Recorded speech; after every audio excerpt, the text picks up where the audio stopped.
সুললিতভাবে বিভিন্ন শাস্ত্র প্রমাণ সহায়ে খুব সুন্দরভাবে কৃষ্ণ কথামৃত গোবিন্দ লীলামৃত পরিবেশন করে, কখনোই তার মুখের উচ্চারিত কৃষ্ণ লীলামৃত কখনো শুনবে না। কেন শুনবে না? যথা একটি গাভীর দুগ্ধ অত্যন্ত পুষ্টিকর এবং ওকে সুষম খাদ্য বলে, খাদ্যের সমস্ত শ্রেষ্ঠ গুণগুলি ওই গাভীর দুগ্ধে সুপরিকল্পিতভাবে বিদ্যমান থাকে। ফ্যাট, প্রোটিন, মিনারেলস, বিভিন্ন প্রকারের ভিটামিন সবকিছু থাকে। যা খেলে, যা পান করলে আমাদের শরীর সুস্থ হয়, হৃষ্ট হয়, পুষ্ট হয় এবং রোগ প্রতিরোধক ক্ষমতা বহুলভাবে বেড়ে যায়। আর সেই গাভীর সুন্দর সরস দুগ্ধকে যদি কোনো কাল সর্প, যদি কোনো বিষধর সর্প একবার পান করে, আর সেই সর্পের, কাল সর্পের উচ্ছিষ্ট দুগ্ধকে কেউ যদি পান করে, সঙ্গে সঙ্গে সেই ব্যক্তির মৃত্যু ঘটবে। কারণ কি না, ওই ব্যক্তিটি যে দুগ্ধ পান করেছে, দুগ্ধটির কোনো দোষ নেই, ওটি বিষধর সর্প উচ্ছিষ্ট করার পরে ওই দুধের সমস্ত গুণগুলি নষ্ট হয়ে গেছে, ওই দুধ বিষে গরলে পরিণত হয়ে গেছে। আর ওই দুগ্ধ পান করা মানে অবশ্যম্ভাবী মৃত্যুকে আমন্ত্রণ করে আনা। তেমনি হে দেবী, এই অপ্রাকৃত চিৎ ঘন কৃষ্ণ লীলামৃত যদি কোনো অভক্ত, যদি কোনো ভজন পরান্মুখ, যদি কোনো নিরন্তর ভজনহীন অবৈষ্ণবের মুখ গলিত হয়, কখনোই শ্রবণের যোগ্য নয়, যথা সর্বোচ্ছিষ্ট বিষের বিষময় দুগ্ধের মতো পরিত্যাগ করবে। প্রিয় ভক্তগণ এবং মায়েরা, ওই বৈষ্ণব বলতে দেবাদিদেব জগৎগুরু মহাদেব সো কল্ড কোনো গোস্বামী, কোনো উপাধিধারী, কোনো অধিকারী উপাধিধারী, কোনো লম্বা তিলক বা মোটা মোটা মালাধারী কোনো ব্যক্তিকে বলেননি। বৈষ্ণব বলতে কি বলেছেন? শ্রীমন মহাপ্রভু বলছেন। পতিত পাবন কলিযুগ পাবন মহাপ্রভুকে কুলীন গ্রামবাসী সত্যরাজ খান তিনি প্রশ্ন বলেছেন, কে বৈষ্ণব? হে মহাপ্রভু, বলো তুমি বৈষ্ণব কে? প্রভু কহে, যার মুখে এক কৃষ্ণ নাম, আর তাহারে জানিও তুমি বৈষ্ণব প্রধান।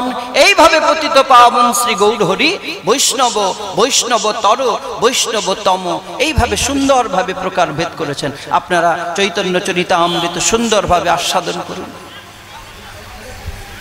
এবারে এই শ্রীমদ্ ভাগবত খুব সাবধানে পাঠ করতে হয় এবং খুব সাবধানে আস্বাদন করতে হয়। মা জানেন আপনারা, চৈতন্য ভাগবতে একটি লীলা আছে। পতিত পাবন মহাপ্রভু নদিয়াবাসী বৃহস্পতি তুল্য এক মহামহোপাধ্যায় পণ্ডিতকে তিনি দণ্ড দিয়েছিলেন, দেবানন্দ পণ্ডিতকে। তার মতো পণ্ডিত, এত সুললিত ভাগবত ব্যাখ্যাকার বাংলায় নাই, যার ভাগবত ব্যাখ্যা শুনবার জন্য হাজার হাজার মানুষ প্রত্যেক দিন একত্রিত হতো। কিন্তু পতিত পাবন মহাপ্রভু তাকে দণ্ডবিধান করলেন। কেন না? পণ্ডিত, তুমি ভাগবতের অধিকারী নও, এই ভাগবতের অধিকারী হতে হবে বাবা, তবেই ভাগবত তার স্বীয় অর্থ আমাদের হৃদয়ে প্রকাশ করবেন, না হলে নয়। আমি প্রথমেই বলেছিলাম, এই শ্রীমদ্ ভাগবত কোনো ঋষি, কোনো মহর্ষি, কোনো দেবতা প্রণীত কোনো গ্রন্থ নন, এটি স্বয়ং ভগবান সাক্ষাৎ। তিনি ভাগবত রূপে অবতীর্ণ হয়েছেন কলিজীবের অবিদ্যা রূপ তিমিরকে বিনাশ করবার জন্য। আজ আমরা দশম স্কন্ধের শুনলাম, কয়েকটি শ্লোক শুনব। জয় জয় শ্রীমদ্ ভাগবত ভগবান কি জয় হো। বলছেন, রাজা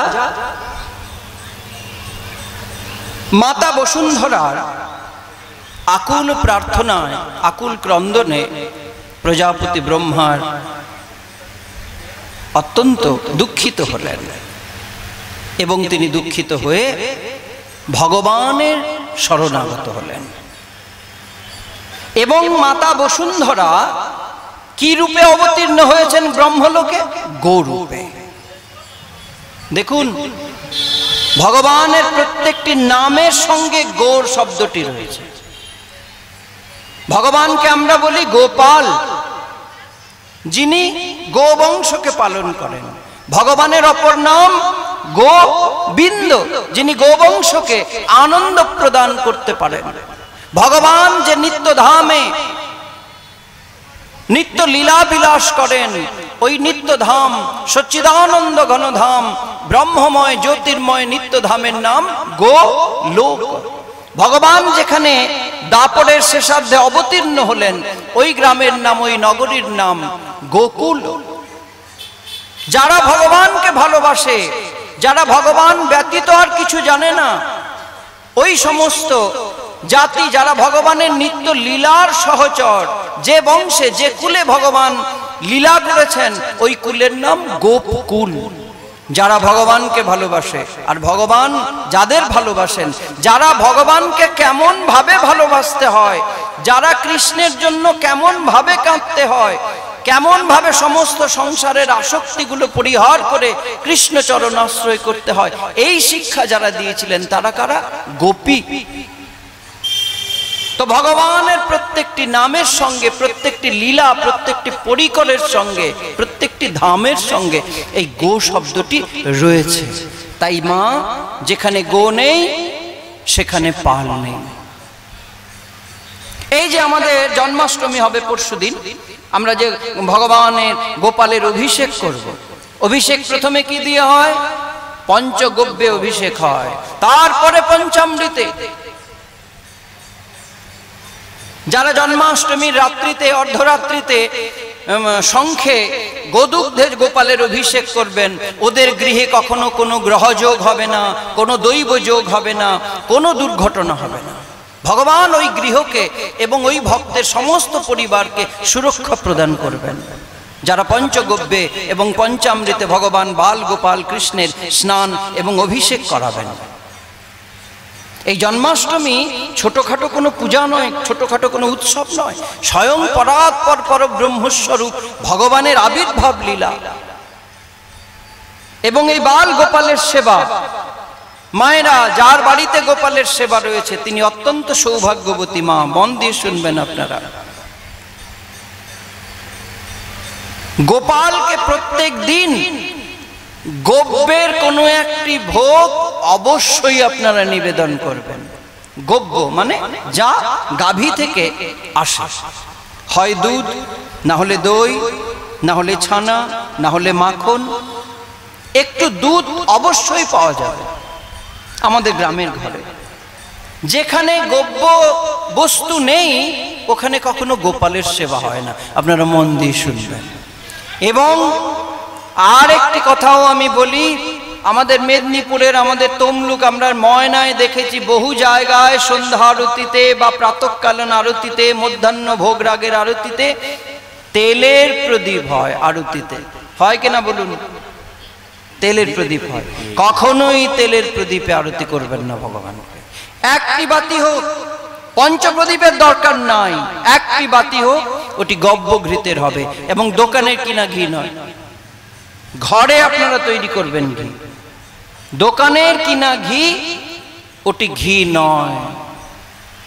একটি বাতি হবে, 100 গ্রাম ঘি 1 মাস হয়ে যাবে আপনার। আজকে দেবী বসুন্ধরা গাভী রূপা হয়ে প্রজাপতি ব্রহ্মার শরণাগত হলেন এবং প্রজাপতি ব্রহ্মা কি করছেন? ব্রহ্মা তদুপধার্যাথ সহদেবৈস্তয়া সহ জগাম সত্রিনয়নম স্থিরম ক্ষীরপায়ো নিধে।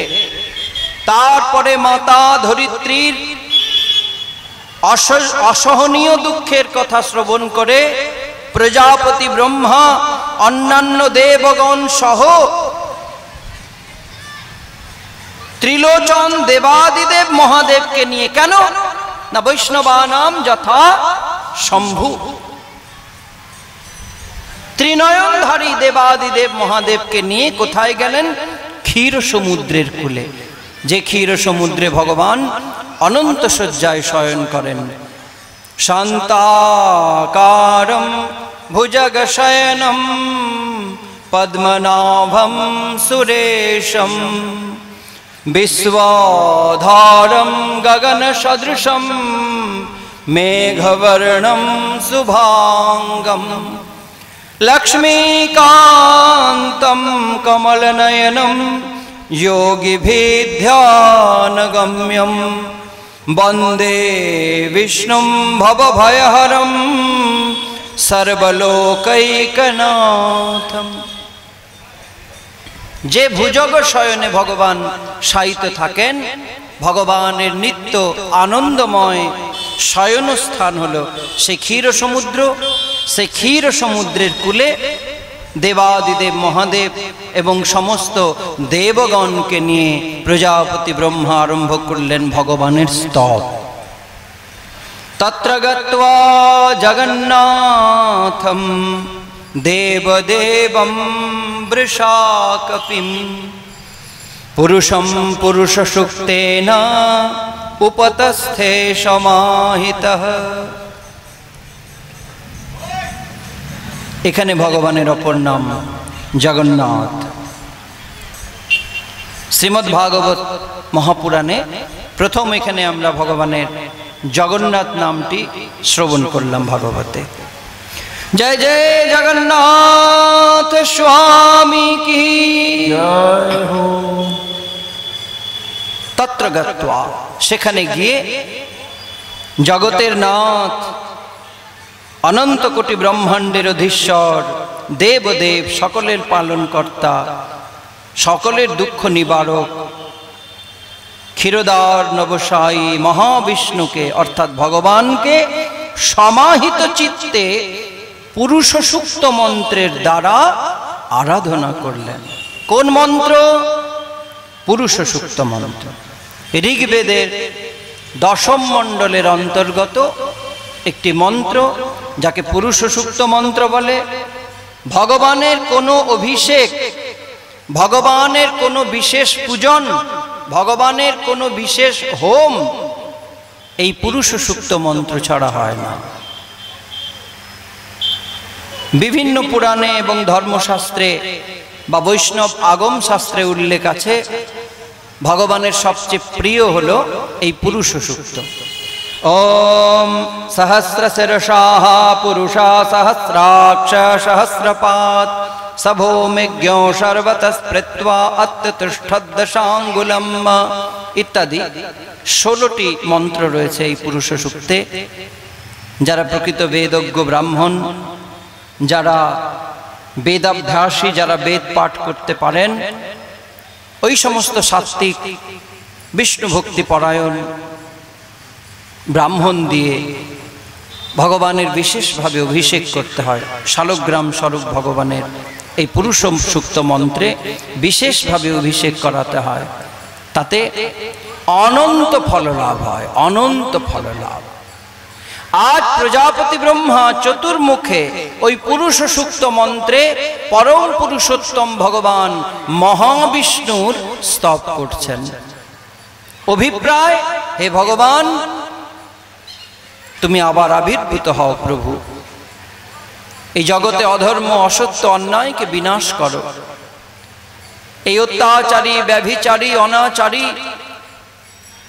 ভ্রষ্টাচারী অসুর দলকে বিনাশ করো। তোমার ভক্তগণকে পরিত্রাণ করো, সাধুগণকে রক্ষা করো, বৈষ্ণবগণকে রক্ষা করো। এই জগতে বেদ ধর্ম, সনাতন ধর্ম, বৈদিক ধর্মকে রক্ষা করো প্রভু, আবার আবির্ভূত হও। দেবগণ সহ ব্রহ্মার কাতর প্রার্থনায় ভগবান বললেন, ভগবান আবির্ভূত, ভগবান দৈববাণীর দ্বারা বললেন, হে ব্রহ্মা প্রভৃতি দেবতাগণ,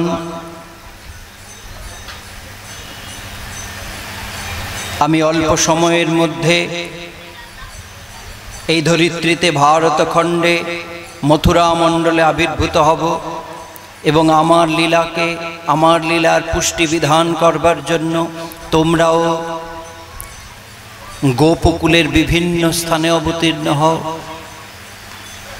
ভগবানের এই বাণী শুনে প্রজাপতি ব্রহ্মা দেবী বসুন্ধরাকে আশ্বস্ত করলেন এবং সমস্ত দেবগণ সহ ব্রহ্মা নিজ নিজ ধামে প্রত্যাবর্তন করলেন। এটি শ্রীমদ্ ভাগবত মহাপুরাণের ভগবানের আবির্ভাব লীলার প্রাক কথন অর্থাৎ পূর্ব কথা।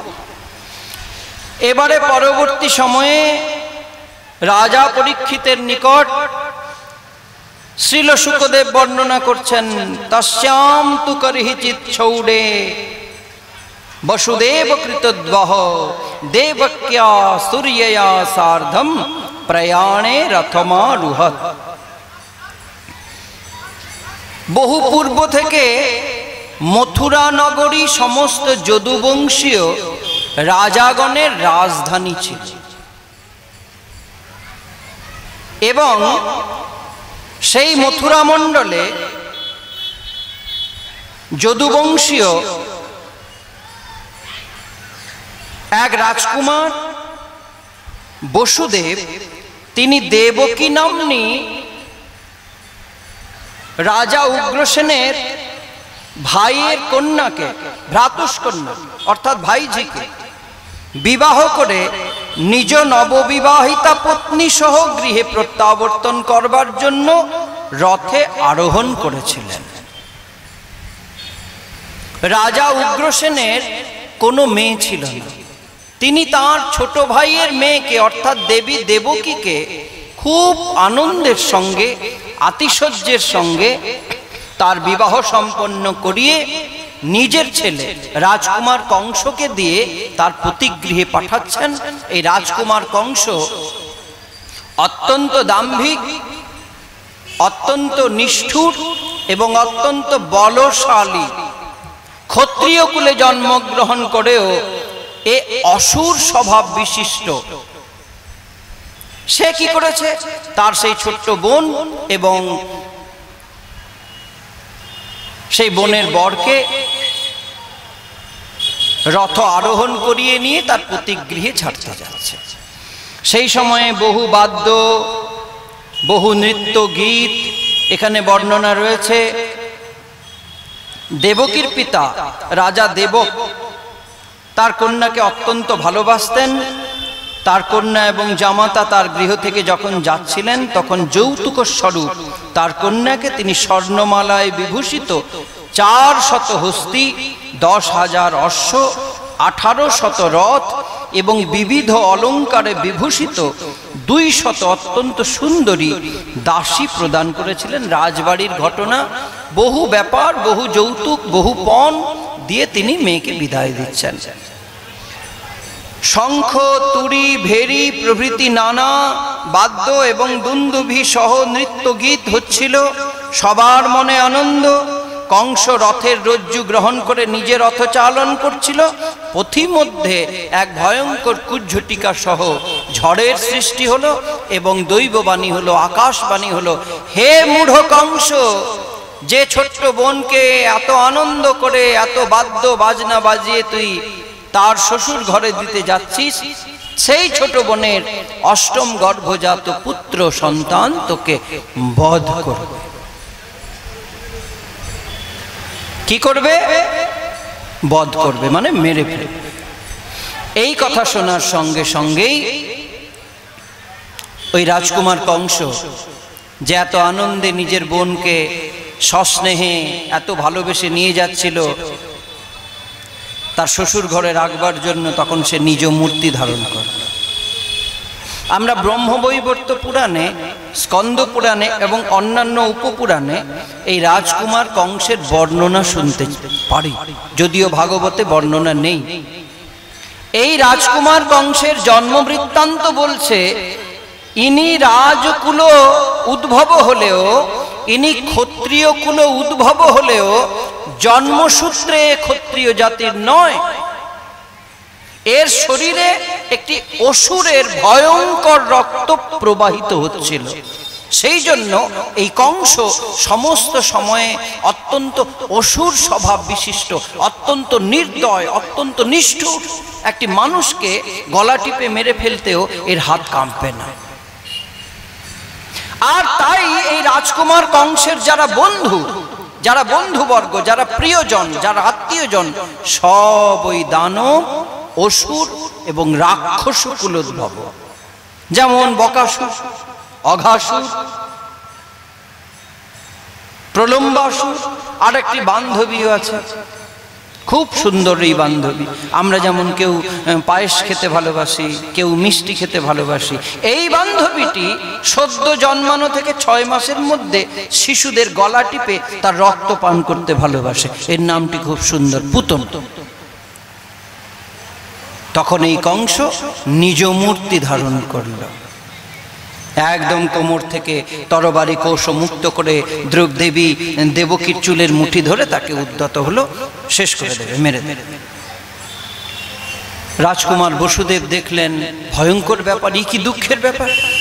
বিয়ের কোণে আমি বিয়ের পিঁড়ি থেকে ওই সদ্য উঠলাম, স্ত্রীকে নিয়ে বাড়ি যাচ্ছি, আর আমার স্ত্রীকে, আমার স্ত্রীর ভাই, আমার সম্বন্ধে শালক, সে কিনা শেষ করে দেবে, বধ করবে, তাকে হত্যা করতে অস্ত্র তুলেছে।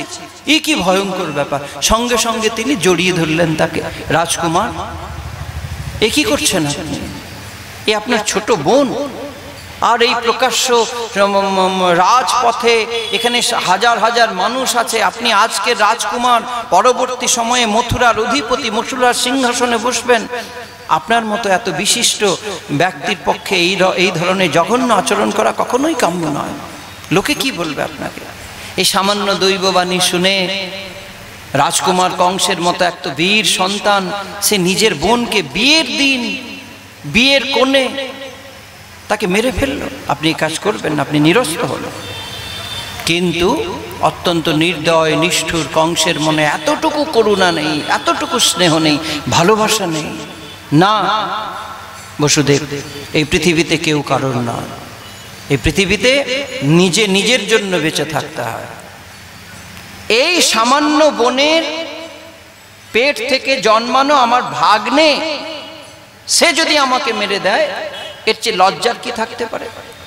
এই বোন থাকলে তো তার বাচ্চা হবে, ফল গাছ থাকলেই তো ফল হবে, তার আগে আমি গাছটিকে শেষ করে দেব। তখন রাজকুমার বসুদেব নানা অনুনয়, নানা বিনয় এবং তিনি কৌশল প্রয়োগ করলেন। বললেন, হে রাজকুমার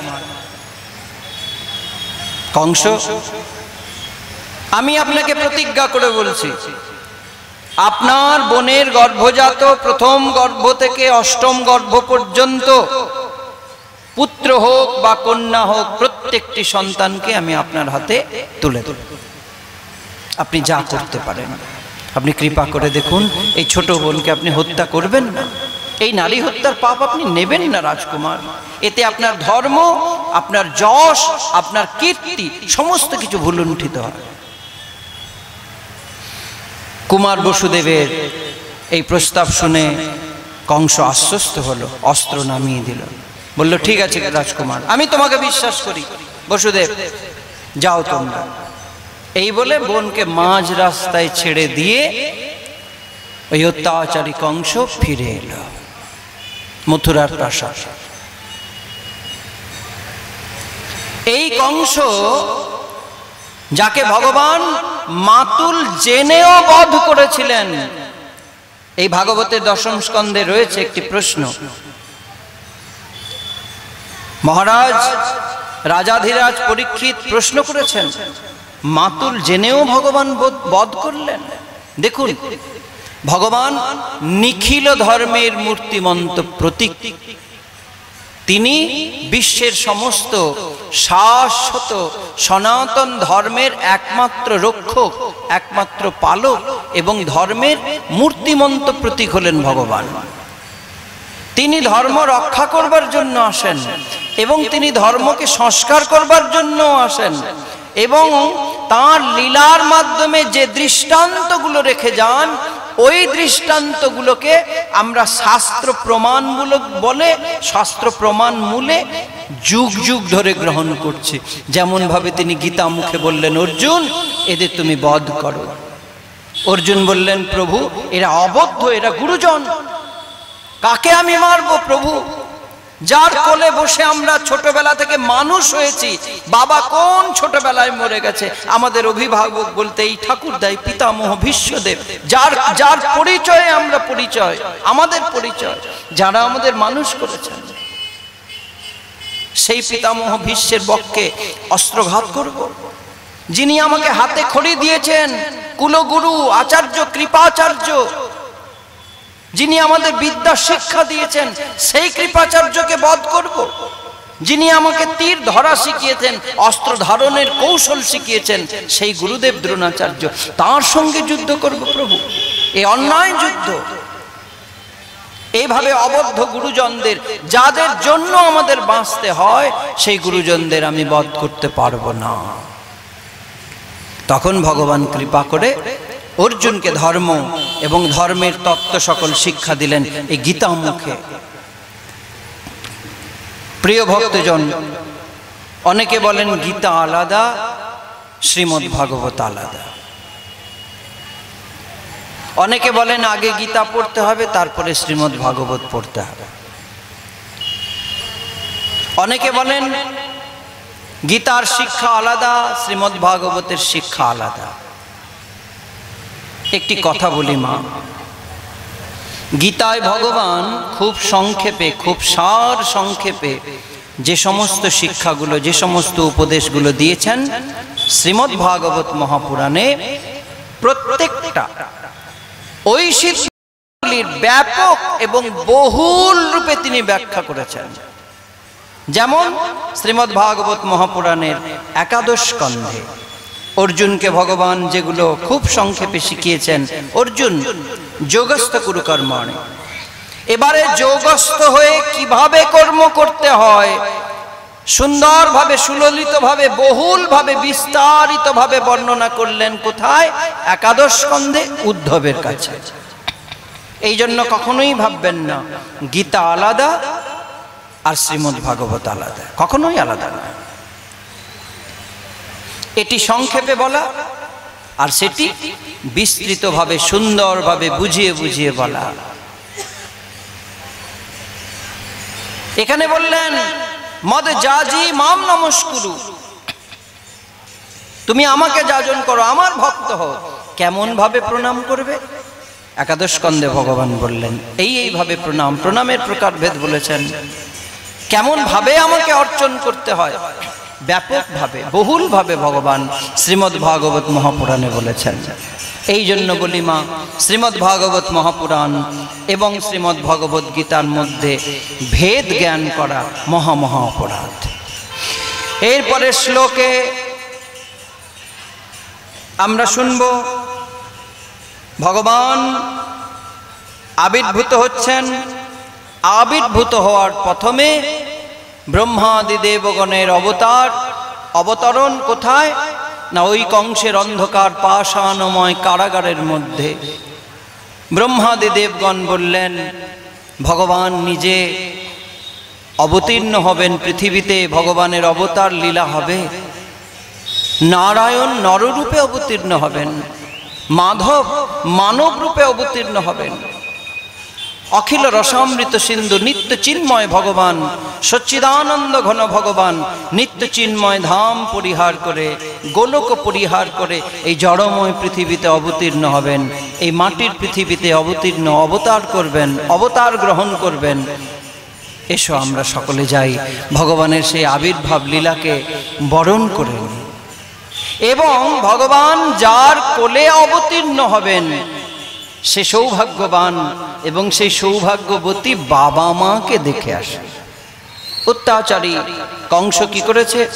দেবী দেবকীকে এবং কুমার বসুদেবকে অন্ধকার কারাগারের মধ্যে বন্দী করেছে। শুধু দেবী দেবকী এবং বসুদেবকে বন্দী করে নয়, মথুরা অধিপতি মহারাজ উগ্রসেনকে, নিজের পিতা, তাকে বন্দী করে অন্ধকার কারাগারের মধ্যে ফেলে দিয়েছে। এবং যারাই এই অন্যায়ের প্রতিবাদ করেছিলেন, যদুবংশের সমস্ত বিশিষ্ট ব্যক্তিবর্গকে সপরিবারে হত্যা করেছে এই কংস। কেউ কেউ পালিয়ে বাঁচলেন, কেউ কেউ লুকিয়ে থাকলেন, আবার কেউ কেউ আনুগত্য দেখিয়ে কোনো ক্রমে সপরিবারে জীবিত থাকবার চেষ্টা করলেন। ওই অত্যাচারী কংস কয়েকজনকে বাঁচিয়ে রেখেছিল, কারণ মথুরার মতো সমৃদ্ধ রাজধানীকে রক্ষা করা এই অঘাসুর বকাসুর পুতনার মতো রাক্ষস দানবদের দিয়ে সম্ভব নয়।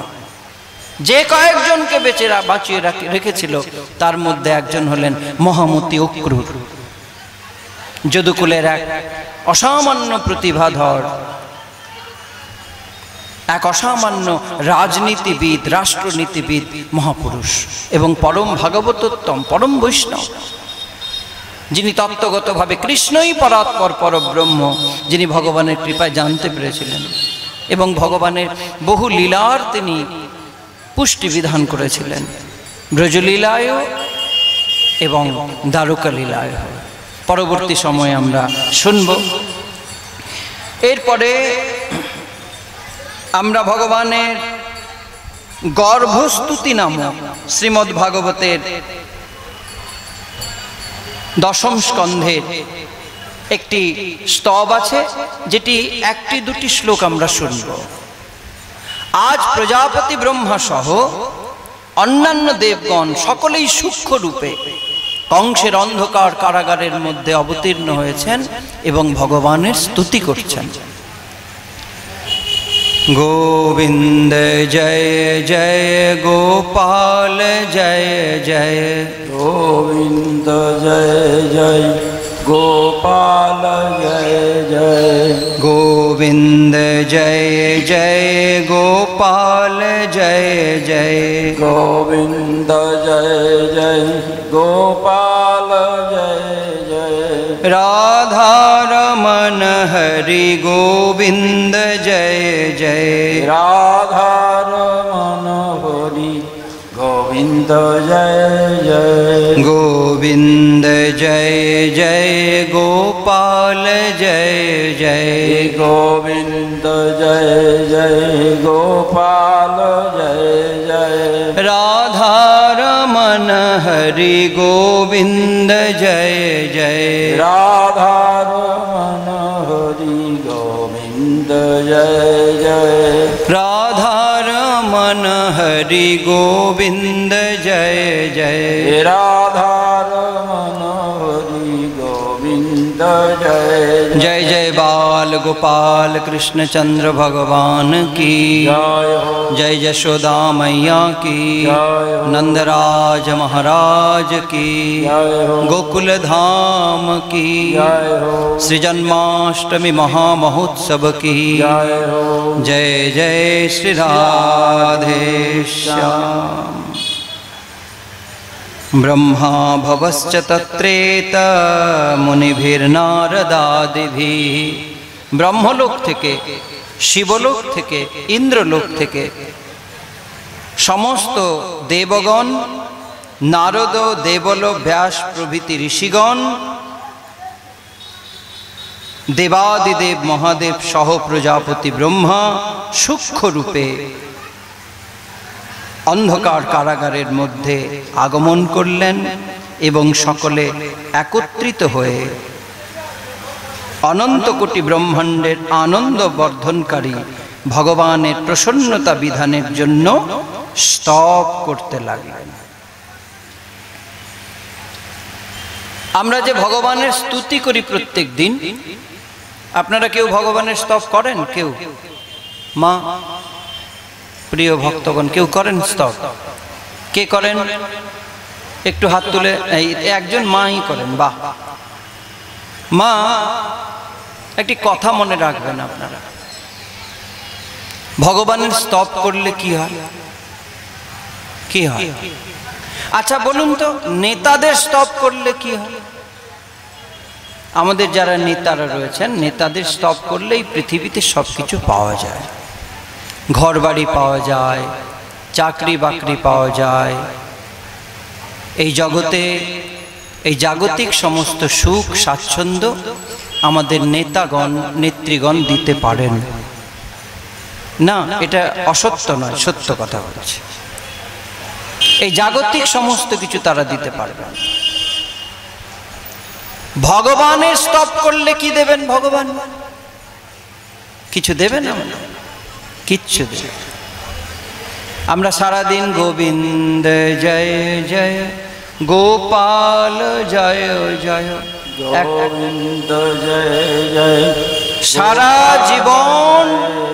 সারা জীবন হোগলা ছাওয়া ঘরে থাকবো, একটা ইন্দিরা আবাস কিন্তু আমি পাবো।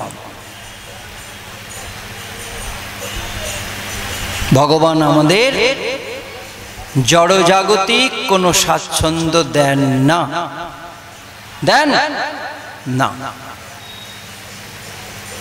যে করে আমার আশ আমি করি তার, কি করি? সর্বনাশ। পদ্ম পুরাণে এক জায়গায় বলেছেন, আমি যাকে অত্যন্ত কৃপা করি হরামি তদ্ধনং শনৈ, খুব তাড়াতাড়ি তার ধন সম্পদগুলো সব ছিনিয়ে নি তার কাছ থেকে। মন দিয়ে শুনবেন, যাদের টাকা পয়সা, বাড়ি গাড়ি, ঐশ্বর্য, আমোদ প্রমোদ এগুলো চাওয়ার আছে, ওদের দিয়ে কৃষ্ণ ভজন হবে না, কখনোই কৃষ্ণ ভজন হবে না।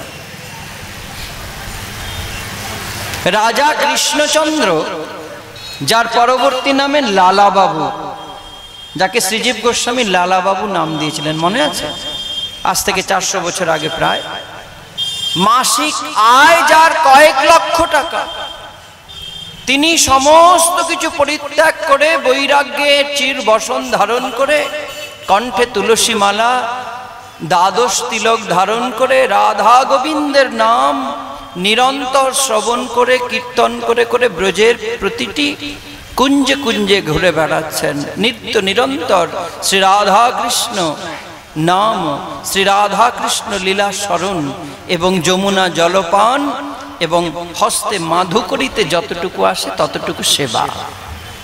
একবার সেই লালাবাবু যমুনার কূলে, যমুনার বালিতে শুয়েছেন। বিশাল বড় ধনী মানুষ, মাথাটা মাটিতে পড়ে আছে, খুব কষ্ট হচ্ছে। তিনি কি করলেন? যমুনার বালিগুলো দিয়ে একটু বালিশের মতো করে মাথা দিয়ে ঘুমিয়েছেন, রাধা কৃষ্ণ নাম করছেন, ভগবানের নাম করছেন আর ঘুমিয়ে গেছেন। রাধা কৃষ্ণ প্রাণ যুগল কিশোর, জীবনে মরণে রতি আর নাহি মোর, কালিন্দির কুলে কেলি কদম্বের বন, রতন আসন পরি। ঠাকুর নরোত্তম দাস রচিত এই পদটি গান করতে করতে তিনি ঘুমিয়ে পড়েছেন। কতকগুলি ব্রজমাই তারা জল নিতে যমুনায় এসে বলছে, দেখ সখী, মনে হয় কোনো রাজা বা জমিদার হবে, দেখ সব ত্যাগ করেছে, এখনো বালিশের স্বপ্ন ত্যাগ করতে পারেনি, দেখেছিস যমুনার বালি মাথায় দিয়ে ঘুমিয়ে। সঙ্গে সঙ্গে লালাবাবুর ঘুম ভাঙল। হায় হায়, আমি কি ভুল করলাম? এই বৃন্দাবনে এসেও আমার সুখের এখনো লেশ মাত্র আছে। একে কৃষ্ণ ভজন বলে বাবা, এ বড় কঠিন পদ, এ সকলের দ্বারা হয় না। আমাদের গোস্বামীগণকে দেখুন, এক বৃক্ষের তলে এক রাত্রিবাস, এক বৃক্ষের তলে এক রাত্রিবাস। সনাতন গোস্বামী ভিক্ষা করে আনলেন ব্রজবাসীর বাড়ি থেকে আটা, তারপরে যমুনার জল দিয়ে একটু গুলে নিয়ে শুকনো পাতাগুলো দিয়ে রুটি সেঁকে গোবিন্দকে, ভগবানকে অর্পণ করে সেবা করছেন। আর মদন মোহন বলছেন, সনাতন তুমি তো বাবাজি, তুমি তো নুন না দিয়ে রুটি খেয়ে নিচ্ছ, জানো আমি তো রাজার ছেলে না, আমি মা যশোমতীর নয়নের মণি। আমার মা আমাকে দুধ খাওয়ায়, মাখন খাওয়ায়, রাবড়ি খাওয়ায়, কত কি খায়, আমার বাড়িতে কোনো কিছুর অভাব নেই। তুমি দুধ দই মাখন দিতে পারবে না জানি, বাবাজি কোত্থেকে পাবে, একটু নুন দাও।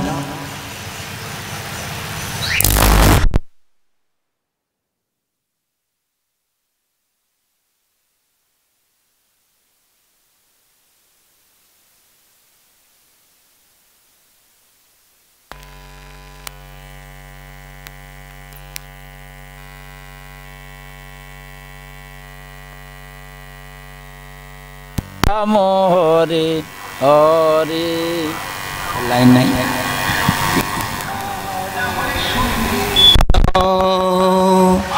কৃষ্ণ কৃষ্ণ হরে হরে, হরে রাম হরে রাম, রাম রাম হরে হরে, হরে কৃষ্ণ হরে কৃষ্ণ, কৃষ্ণ কৃষ্ণ হরে রাম হরে রাম,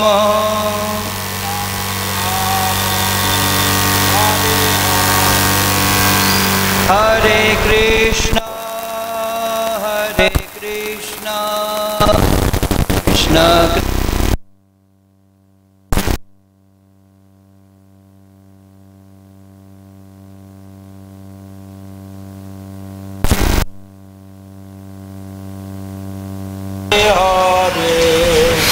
হরে কৃষ্ণ হরে কৃষ্ণ, কৃষ্ণ কৃষ্ণ হরে হরে, হরে রাম হরে রাম,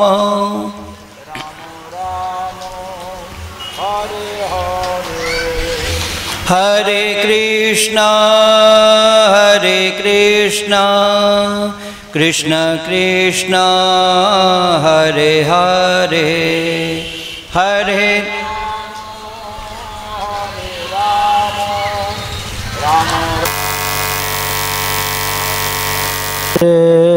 জয় জয় নিতাই শ্রীতানাথ প্রেমানন্দে, হরি হরি বল, হরি হরি বল, হরি হরি বল।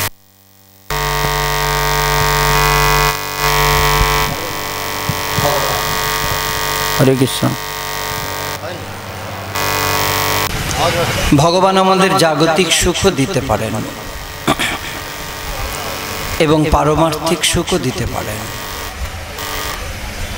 চৈতন্য চরিতামৃতকার কৃষ্ণদাস কবিরাজ গোস্বামীর একটি পয়ার আছে। কৃষ্ণ বলে, ভগবান বলছেন, মোরে ভজে মাগে বিষয় সুখ, আমাকে ভজন করে আর বিষয় সুখ বাঞ্ছা করে। আমার ভক্ত, প্রভু আমার একটা চাকরি নেই, হরে কৃষ্ণ, আমার একটা চাকরি নেই প্রভু, আমার একটা চাকরি যেন হয়, আমি সেবা কি করে করব, কি করে তোমার সেবা করব, কি করে সাধু বৈষ্ণব সেবা করব। গোবিন্দ কৃপা করে চাকরি দিতে পারেন ভক্তকে, তিনি সব করতে পারেন, স্বতন্ত্র ইচ্ছাময় গোবিন্দ। তিনি কর্তুম অকর্তুম অন্যথা কর্তুম অপি সমর্থ, তিনি পূর্ণ পুরুষোত্তম, স্বতন্ত্র ইচ্ছাময় ভগবান। আমাদের জগন্নাথ সব দিতে পারে, আমাদের চাওয়ার পদ্ধতি জানা নেই। কোন ভক্ত যদি চায় গোবিন্দ চরণে, প্রভু তোমার সেবার জন্য আমার একটি পুত্র দরকার, প্রভু কে তোমার সেবা করবে, গোবিন্দ তার ওই ইচ্ছা পূর্ণ করেন। ভক্তের প্রত্যেকটা ইচ্ছাকে পূর্ণ করার দায়িত্ব ভগবানের। এই জন্য গীতায় তিনি প্রতিজ্ঞা করেছেন অর্জুনের কাছে, যোগক্ষেম বহাম্যহম। আমার তদ্গত ভক্তগণের তদ্গত ভক্ত হতে হবে, যে আমা ব্যতীত আন জানে না। আমরা কিন্তু গোবিন্দে তদ্গত নই মা। এখন হরে কৃষ্ণ কৃষ্ণ কৃষ্ণ হরে হরে বলছি, এরপরে কেউ এসে বলবে তোরা এতদিন যে কৃষ্ণের পূজা করেছিস, কৃষ্ণ তো তোকে কিছু দেয়নি মা, এবার আয় আমরা সকলে মিলে পিতার ভবনে যাই। ওই গলার শুকনো মালা ফেলে দিয়ে, ওই মাথার তিলকগুলি মুছে দিয়ে চল আমরা পিতার ভবনে যাব। উনি পরমেশ্বর, সর্বশক্তিমান। অমনি আমরা গোপালকে বনের বাড়ি পাঠিয়ে দিয়ে তুলসী মঞ্চগুলো ভেঙে জলে বিসর্জন দিয়ে পিতার ভবনে চলে গেল। আবার কাউকে বলল না, আবার কেউ বলল না এখানে তোর কথা গোবিন্দ তো শোনে না, চল মায়ের মন্দিরে চল। একটি কথা বলি মা, অনন্যশ্চিন্তয়ন্তো মাম যে জনা পর্যুপাসতে তেষাং নিত্যাভিযুক্তানাম যোগক্ষেম বহাম্যহম। অনন্য নয় অন্য, এক কৃষ্ণ ব্যতীত, এক গোবিন্দ ব্যতীত যাদের অন্যাশ্রয় নয়, আর আন জানে না। বাবা কৃষ্ণ ভক্ত কখনো অন্য দেব পূজা নিন্দা করবে না, অন্য দেব গণের নিন্দা তো দূরের কথা, সকলকেই প্রণাম করবে কৃষ্ণ ভক্ত যারা। কিন্তু এক কৃষ্ণে রতি, এক কৃষ্ণে মতি, এক কৃষ্ণই গতি যার, তারাই অনন্য ভক্ত। আর ভগবান গীতায় বলেছে ওই সমস্ত অনন্য ভক্তদের যোগ এবং ক্ষেম আমি বহন করি। যোগ মানে কি? যা তাদের নেই সেটাকে আমি পূরণ করে দিই। আমার কোনো অনন্য ভক্ত যদি চায়, হে গোবিন্দ আমার একটি পুত্র সন্তান দাও, অবশ্যই গোবিন্দ দেবে, না হলে ভাগবত মিথ্যা, না হলে শাস্ত্র মিথ্যা বাবা। আর ক্ষেম মানে কি? যা আছে তাকে রক্ষা করি আমি। আমার ভক্ত যদি প্রার্থনা করে, প্রভু এই দুষ্ট সংসারে, এই কলি পলাহত সংসারে, এই জমি জায়গা, এই তো সমাজ সবই তোমার সেবার জন্য, প্রভু আমি কি করে রক্ষা করব? তখন গোবিন্দ কৃপা করে ভক্তকে ওই সমস্ত রক্ষার বিধান তিনি করে দেন। তবে প্রিয় ভক্তজন এবং মায়েরা, ভগবানের শর্ত একটাই, অনন্য। তুমি অনন্যভাবে কেবলমাত্র আমার চরণে শরণাগত হও। অনন্য উপাসনা মানে, অনন্য পরায়ণ হওয়া মানে এই নয় যে আমার বাড়িতে মহাদেবের কোনো বিগ্রহ থাকবে না, অবশ্যই থাকবে।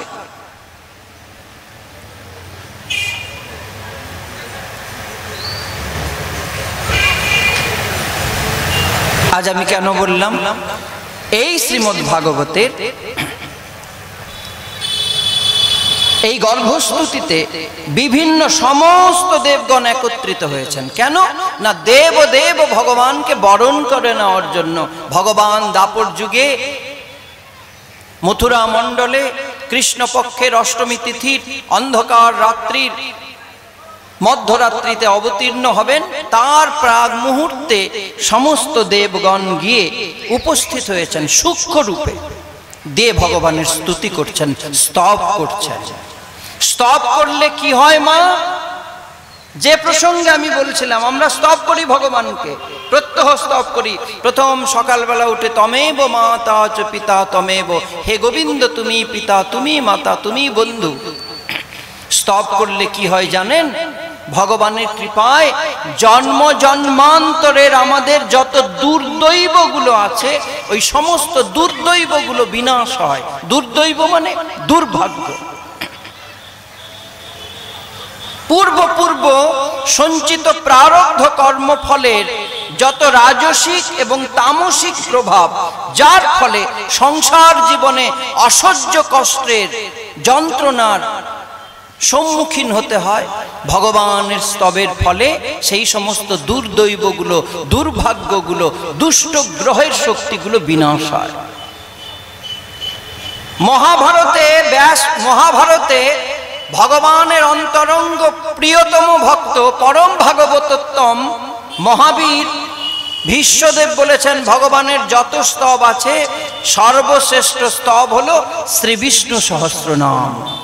যাতে ভগবানের 1000টি নাম সুন্দরভাবে বর্ণনা দিয়েছেন ভগবান ব্যাস।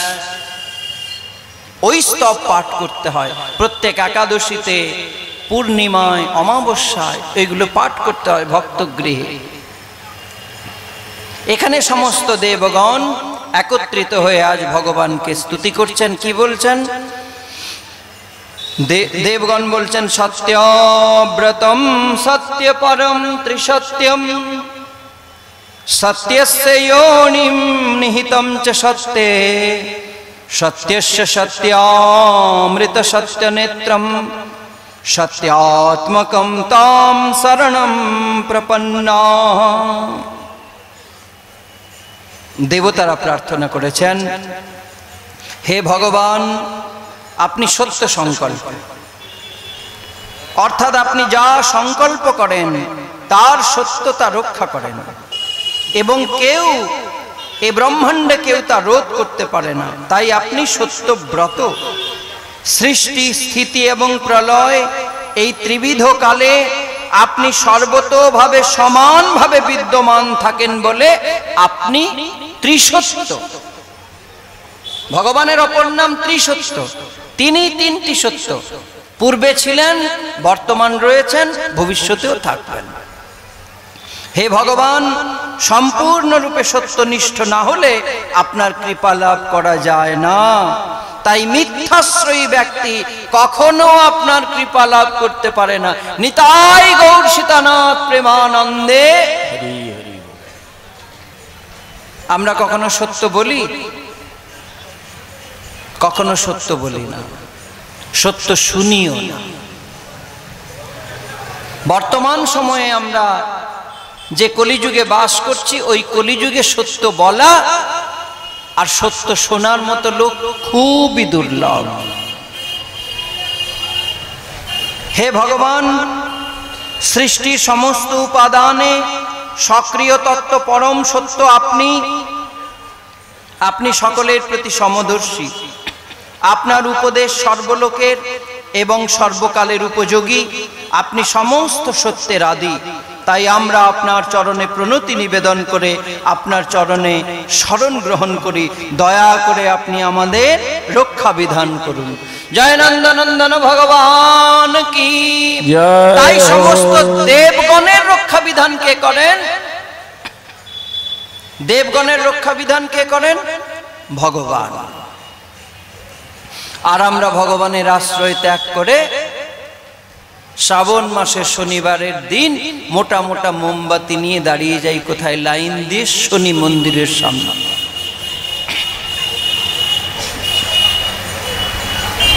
ভগবান শ্রী বিষ্ণু পূর্ণ তত্ত্ব।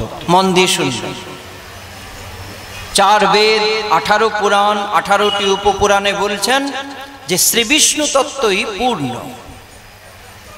তদ বিষ্ণু পরমম পদম। শ্রী বিষ্ণু তত্ত্ব ব্যতীত অন্যান্য সমস্ত তত্ত্বগুলি কোনোটাই তত্ত্ব নয়, সমস্ত অংশ তত্ত্ব। উদাহরণস্বরূপ বলা যায় সূর্য এবং সূর্যের রশ্মি, সিন্ধু এবং বিন্দু। পরাৎপর পরব্রহ্ম ভগবান শ্রী বিষ্ণু হলেন মহাসিন্ধু। অন্যান্য দেবগণ, ঋষিগণ, পিতৃগণ হলেন জলবিন্দু সদৃশ। সেই জন্য সম্যক রূপে শ্রী বিষ্ণুর আরাধনা করলে, সম্যক রূপে পুরুষোত্তম ভগবান শ্রী বিষ্ণুর উপাসনা করলে, সম্যক রূপে পুরুষোত্তম ভগবান শ্রী বিষ্ণুর অর্চন করলে সমস্ত দেবগণ, সমস্ত ঋষিগণ, সমস্ত পিতৃগণ তৃপ্ত হয়, প্রীত হয়। এটি শ্রীমদ্ ভাগবতের সার সিদ্ধান্ত মা। আজকে সমস্ত দেবগণ একত্রিত হয়ে এসে আজ ভগবানের স্তুতি করছেন। এটি আমার পাঠের শেষ শ্লোক। এরপরে এই শ্রীমদ্ ভাগবতের এতক্ষণ পাঠের পরবর্তী আমার এই শ্রীমদ্ ভাগবত মঞ্চের যিনি সভাপতি মহোদয়, তিনি সামান্য স্বল্পকাল নিজ বক্তব্য প্রদান করে এই সভার সমাপ্তি ঘোষণা করবেন। নিতাই গৌর সীতানাথ প্রেমানন্দে। বাবা চলে হরি হরি বল নিতাই গৌর হরি হরি